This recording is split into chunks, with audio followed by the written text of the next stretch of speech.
Bonjour, bienvenue dans la série sur les échecs. Donc nous sommes toujours dans l'espagnol. Fou B5, où nous allons voir maintenant la défense cordale, qui consiste à sortir le fou en C5. Elle est très ancienne. Elle était déjà connue au XVe siècle. Donc c'est vraiment une très ancienne ouverture. Et elle est revenue vraiment à la mode au XIXe siècle. Puis après elle a connu un certain déclin. Mais elle a été modernisée dans l'après-guerre et la théorie s'est fortement enrichie. Nous allons commencer par l'ancienne défense cordale. Alors, un bon coup c'est C3 qui prépare D4. Après le roc, cavalier D4, un peu comme dans la défense Burke avec le fou en plus.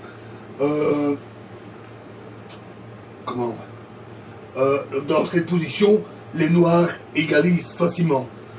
De même que le pseudo-sacrifice cavalier prend E5, échoue totalement après dame G5, qui attaque à la fois le pion faible ici et le cavalier. Donc, ces coups ne sont pas bons. L'idéal est donc C3 qui prépare l'avance D4. Alors F5, ça c'est justement la défense ancienne. Il fut très populaire au XIXe siècle, jusqu'à ce que Hunziker montre sa réfutation. Nous allons voir ça. Alors D4, ça c'était le coup qui était préparé.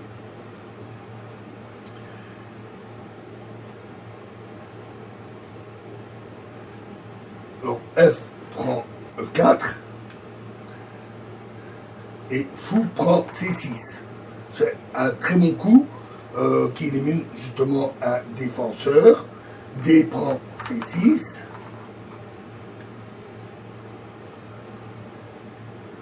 Et cavalier prend E5.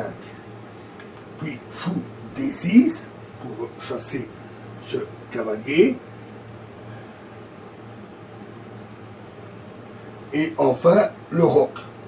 Et ce roc, c'est justement l'amélioration introduite par Hunziker. Il est beaucoup mieux que ce qui était joué précédemment, à savoir dame H5 échec, qui est peut-être agressif, mais G6, dame E2, c'est le meilleur, et fou prend E5, et ça est très mauvais. Dame H4 permet d'égaliser. Mais si les noirs jouaient fou prend E5, qui est une erreur, alors dame prend E4 et le fou est cloué. Donc en résultat final, le fou est condamné et les blancs ont gagné un pion que les noirs auront bien du mal à regagner. Voilà pourquoi c'était joué comme ça avant, mais on a vu le coup de dame H4 est meilleur et égalise.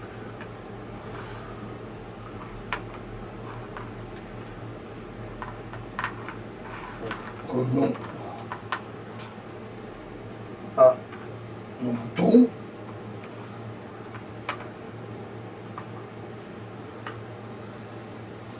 Fou B5 ou fou C5. C3 qui prépare l'avance D4. F5, l'ancien coup. D4, F prend E4. Fou prend C6. D prend C6. Cavalier prend E5. Fou D6 et donc le roc.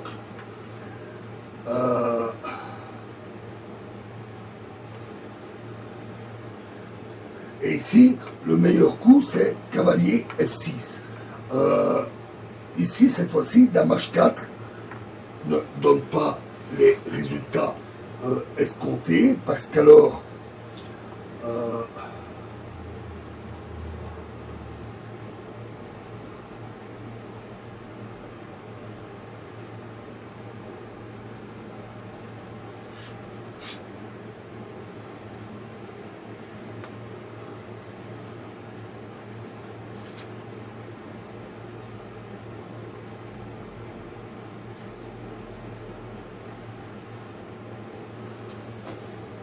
Dame B3 qui attaque à la fois ici et ici.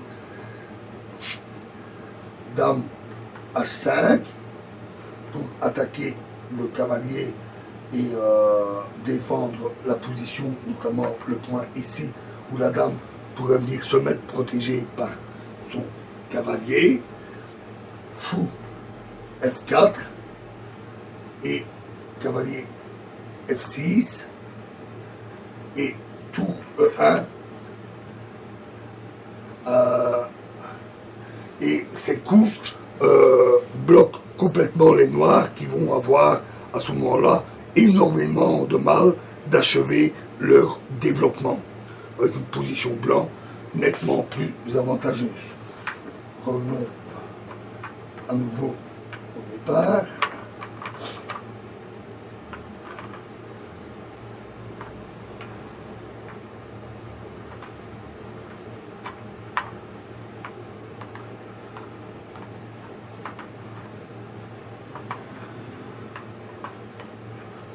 Donc c'est la défense cordelle, C3.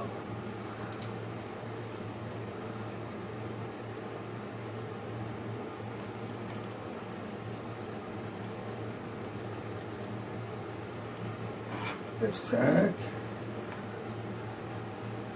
D4, F prend E4, fou prend C6, E prend C6, cavalier prend E5,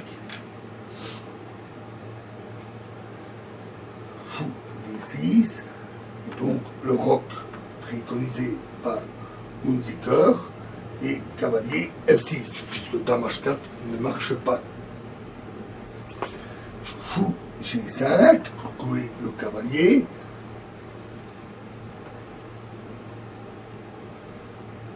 Dame E7. Cavalier D2 qui attaque le pion noir un peu trop avancé. Fou F5 qui protège le pion tout en se développant.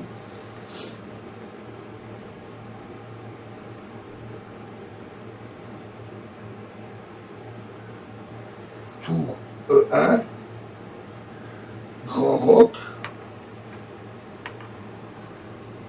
et cavalier prend E4 qui réalise l'objectif de capture de ce pion grâce à une finesse tactique. En effet, le coup fou prend E5 est simplement contré par cavalier G3. Le fou est alors cloué par la dame et condamné. Et au total, les blancs gardent donc bien un pion d'avance. Notons que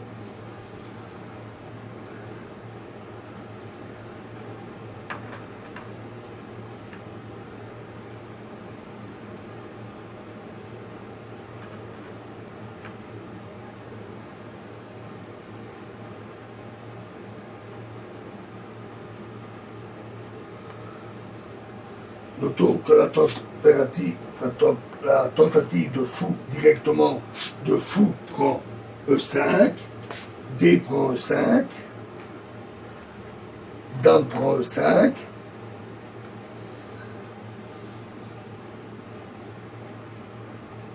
fou prend F6,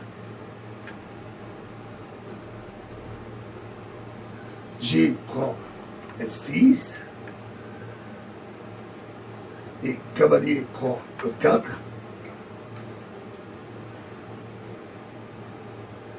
Roc.